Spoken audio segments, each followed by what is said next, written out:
Hey guys, let's get more news about Warriors, but first, don't forget to subscribe and leave your like. Draymond Green goes off on Suns Jusuf Nurkic, big softy. Draymond Green took no time to criticize Jusuf Nurkic at length after the Phoenix Suns elimination. On his podcast, the Golden State Warriors champion had some harsh words for Nurkic as a player. Unfortunately, that is all, folks, Green said on the April 29 episode of The Draymond Green Show. You know, you've got to be really careful when you're not that successful and you try to take jabs at people. Green's first sentence refers to Nurkic posting that exact phrase on April 16 via his X account after the Warriors missed the playoffs. Green continued, criticizing Nurkic for what he believes is a lack of impact on the game.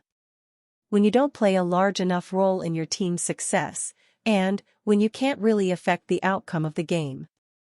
Like, you can have 20 rebounds and lose a game. When you really don't affect the outcome of the game, it's really tough to take jabs at people because you got a jab in there and you can't affect what your end result is. So, yeah. The big softy bowed out. Nurkic and Green exchanged barbs after Green sucker punched Nurkic on December 12, 2023. Green's criticism of Nurkic didn't stop with his show. After it came out that Nurkic has a playoff win percentage of 15%, Green mocked Nurkic via his Instagram story. Not only that, Green's choice of words referenced words that Nurkic used earlier when talking about Green. His exact caption on his story was, "Hope that brother gets the help he needs," which was aggregated by Warriors on NBC's X account. This is in reference to Nurkic's first thoughts on Green after their altercation during that very game. Nurkic said that brother needs help during his post-game press conference. Green very clearly took those words to heart, even though Nurkic could have had a much worse response, knowing that Green punched him. Nurkic's lack of playoff success dates back to his time with the Portland Trail Blazers. What's even sadder is that the Trail Blazers went on a successful playoff run in 2019, making it all the way to the Western Conference Finals. However, Nurkic did not play as he was nursing a broken leg. In every other postseason run, the Trail Blazers never made it past the first round with Nurkic. Nurkic was among the multiple new Suns who made their debut during the 2023-24 season. Phoenix acquired Nurkic hoping he would fit better around their three stars than DeAndre Ayton would. Nurkic played in 76 games, the most he had played since the 2017-18 season. He averaged a double-double of 10.9 points and 11 rebounds a game. Nurkic has 2 years left in his contract, and there is no player or team option. After the Suns did not get the end result they wanted, they must decide if Nurkic should be their starting center moving forward. He may not have been their worst issue, but he didn't help much during their short postseason run. Since he plays on an affordable contract, it is possible they could trade him for someone who fits better. Stephen A. explains why Steph's NBA legacy differs from LeBron, KD's. The wheels appear to be falling off for NBA superstars Steph Curry, LeBron James, and Kevin Durant following early exits from the postseason. Their basketball legacies, however, already are well established given what each star has accomplished during their respective careers. But to ESPN's Stephen A. Smith, Curry's differs from James and Durant's for one distinct reason. While James often has been compared and contrasted to Michael Jordan as the never-ending GOAT debate continues, Smith believes Jordan's legacy actually compares the most to Curry's. No one player does it by himself. Yes, Scottie Pippen, we heard you. We know you helped Michael Jordan, you're one of the all-time greats. But Jordan was on another level, Smith said Tuesday on First Take. The will, the defiance came with it, so the effect he had on a culture is what we are complimentary about with Michael Jordan. That's not what LeBron James did. That's not what Kevin Durant did. So when we talk about how great they were as players, well, LeBron had to go to Miami to get the title. And then LeBron went back to Cleveland and joined Kyrie Irving and get Kevin Love from Minnesota in order to win in Cleveland. And LeBron had to get Anthony Davis. Before he won the title in LA, Jordan stayed. Steph Curry stayed. They built around Jordan, they built around Steph Curry. That wasn't the case with LeBron and KD. So we have to look at those situations differently. We can lump them all into the sentence for a question, but their careers, the way it's traveled, was different for the three. James was drafted by his hometown team in 2003 and played with the Cavaliers for the first 7 seasons of his career before heading to South Beach to team up with Dwayne Wade, Chris Bosh and the Miami Heat, where he won his first 2 NBA championships. After 4 seasons with Miami, James went back to Cleveland and won another title during the 2015-16 season. 3 years later, he was in Los Angeles as a Laker, where he won his 4th and most recent ring during the shortened 2019-20 season. He hasn't won since.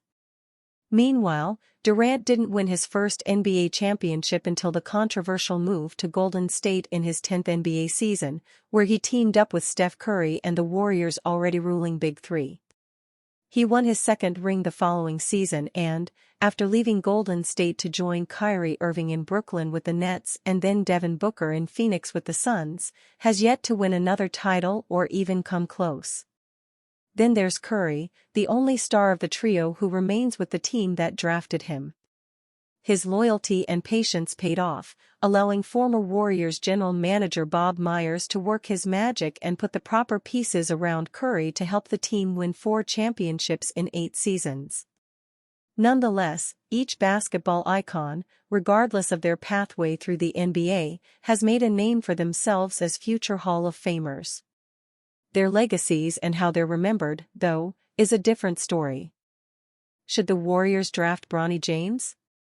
Perhaps I'm just feeling sentimental while reading Hanif Abdurraqib's new book, There's Always This Year, which I cannot recommend strongly enough, which chronicles, among other things, the last few decades in Ohio basketball. But it's genuinely hard for me to believe it's been 21 years since the Sports Illustrated cover appearing, heir apparent to the Michael Jordan throne, once-in-a-generation kid, LeBron James, entered the draft. In so many ways, I remember it like it was yesterday, even though it was well over half my lifetime ago. The Golden State Warriors never had more than a wish or a prayer at James, carrying just a 0.7% chance of landing the top pick in 2003, and instead settling in at number 11, where they selected Michael Pietrus. And now, more than 2 decades after the most hyped prospect in NBA history heard his name announced by David Stern, the Warriors will finally get their chance to draft LeBron James. It's just that this one has a junior attached to the end of his name. Yes, as you surely know by now, the all-time scoring leader's eldest son, who goes by Bronny James, is entering the 2024 NBA draft after 1 year at USC. That Bronny is even in this position is something worth celebrating, as he's only 9 months removed from suffering cardiac arrest during a practice. While James will be the most notable name in the draft, he certainly won't be the most notable prospect. Projected by many to be a lottery pick prior to his health concerns and freshman season, James didn't have the type of season typically attached to a high-profile prospect. He primarily came off the bench for the Trojans, averaging just 19.3 minutes per game. While he showed plenty of strengths, his overall numbers were fairly poor: 4.8 points, 2.8 rebounds, and 2.1 assists per game, while shooting just 26.7% from three-point range. Were he not carrying his pre-college pedigree and historic surname, he would almost surely return to campus for his sophomore season to try and raise his draft stock. Instead, the 6 feet 4 inches combo guard is, potentially, headed to the NBA. And perhaps he'll end up bypassing the draft altogether. The 19-year-old is not listed on Jonathan Givony and Jeremy Wu's mock draft at ESPN, or on Kevin O'Connor's at The Ringer. Givony doesn't even have Bronny listed in his ranking of the top 100 prospects in the draft.